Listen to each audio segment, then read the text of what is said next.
परमेश्वराची स्तुती असो. आजचा विषय आहे देवदूत तुमच्या सेवेत आहेत. इब्री लोकास 1:14 म्हणते, ते सर्व सेवा करणारे आत्मे नाहीत का, ज्यांना तारणाचा वारसा मिळणार त्यांच्यासाठी सेवा करण्यासाठी पाठवलेले.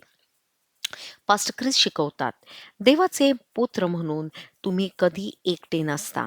देवाने तुमच्या सेवेत देवदूतांना नियुक्त केलेले आहे. त्याचा अर्थ ते तुमची सेवा करण्यासाठी तिथे आहेत. ते अद्भुत नाही का?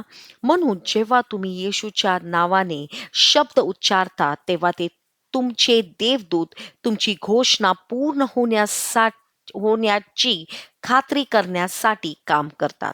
उदाहरणार्थ, रात्री अलीशा आरामाच्या राज्याच्या सैन्याचे वेढेला होता आणि तो आणि त्याचा सेवक झोपले होते. सकाळी अलिशाच्या सेवकाने सैन्य पाहिले तेव्हा तो घाबरला आणि अलिशाला सांगितले, पण अलिशा हलला नाही.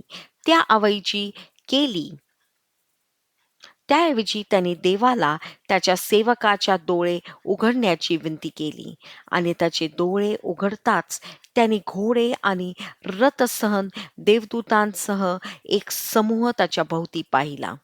जशी अलिशा वेढलेला गेला होता तरीही घाबरला नाही.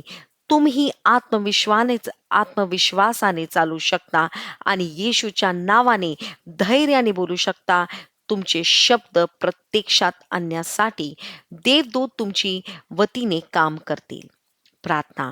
मी कधीही एकटी नसते, कारण स्वर्गातील सैन्य नेहमी माझ्या सोबत असतात. मी बोलत असताना येशूच्या नावाने माझे शब्द पूर्ण करण्यासाठी देवदूत पाठवले जातात. आमेन. धन्यवाद.